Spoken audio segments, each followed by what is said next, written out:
খুব কমন একটা সমস্যা নিয়ে রোগীরা আমাদের চেম্বারে প্রায় সময় আসেন, সেটা হচ্ছে মাথা ঘুরানো। মাথা ঘুরানোর আসলে অনেকগুলো কারণ আছে। প্রেশারের কারণে মাথা ঘুরতে পারে, লো প্রেশার হলেও মাথা ঘুরায়, হাই প্রেশার হলেও মাথা ঘুরতে পারে। কিন্তু হাই প্রেশার বা উচ্চ রক্তচাপকে কিন্তু সাইলেন্ট কিলার বলা হয়। অর্থাৎ অনেক ক্ষেত্রেই রোগীরা রক্তচাপ বেড়ে গেলে কোনো ধরনের উপসর্গ ফিল করেন না। আমরা বাসায় যে জিনিসটা করি, যখন প্রেশার নেমে যায়, অল্প একটু নেমে গেল, আমরা স্বাভাবিকভাবে ধরে নিই 120/80 হচ্ছে নর্মাল প্রেশার। সো একটু যদি কমে যায়, এতে যদি মাথা ঘুরানোর কোনো সমস্যা থাকে, আমরা ওনাকে অরসালাইন খেতে বলি। কিংবা প্রেশার যদি অল্প একটু বেড়ে যায়, আমাদের বাসারই আরেকজন উচ্চ রক্তচাপের রোগী, উনি সাজেস্ট করেন আমি ওষুধ খেয়ে ভালো আছে, তুমি এই ওষুধটা খাও। এটা কখনোই করা উচিত না। আপনার শরীরে যে ওষুধ কোনো ধরনের সমস্যা করতেছে না, এটা ওনার শরীরে স্যুট নাও করতে পারে এবং বিভিন্ন ধরনের সমস্যা দেখা দিতে পারে। পাশাপাশি অল্প একটু প্রেশার নামলেই অরসালাইন খাওয়ানো হলে ওনার যদি প্রেশার বাড়ার কোনো টেন্ডেন্সি থাকে, ওনার প্রেশার বেড়ে যেতে পারে। সেক্ষেত্রে মাথা ঘুরালেই আপনি অরসালাইন খাওয়াবেন কিংবা হাই প্রেশারে একটা ওষুধ দিয়ে দিবেন, বিষয়টা এমন না। মাথা ঘুরানোর কি কারণ সেটা আগে বের করতে হবে, যে কজটা ইভ্যালুয়েট করতে হবে, যে কি কারণে তার মাথা ঘুরতেছে। প্রেশারের কারণেও মাথা ঘুরতে পারে, আবার কানের অনেক সমস্যা আছে, কানের সমস্যার কারণে মাথা ঘুরতে পারে। যেমন কানে অনেক ধরনের ইনফেকশন হয়, টিম্প্যানিক মেমব্রেনে অনেক সময় সমস্যা থাকে।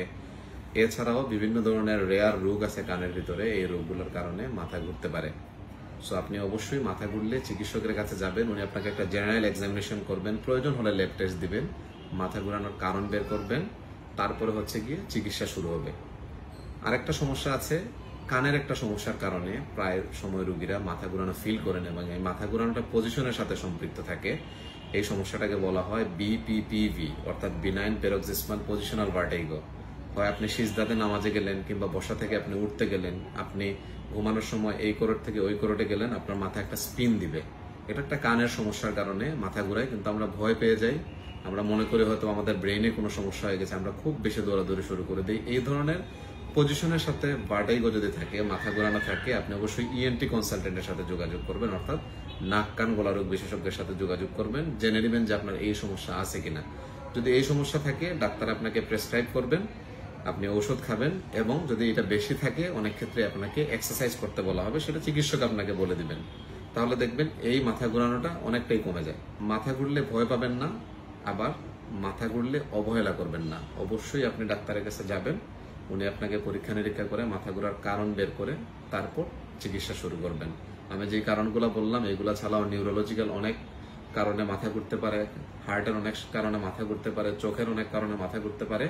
মাথা ঘুরানোর অসংখ্য কারণ আছে। শুধু মাথা ঘুরানো মানেই আমি একটা ওষুধ কিনে খেয়ে ফেললাম, একটু সাময়িক শান্তি পেলাম, এটা করলে কিন্তু আপনার কোনো রোগ থাকলে হয়তো বা এটা ধামাচাপা পড়ে যাবে এই ওষুধের কারণে।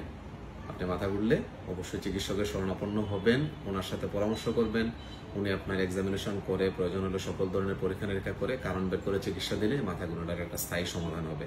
সবাই ভালো থাকুন, সুস্থ থাকুন। আসসালামু আলাইকুম।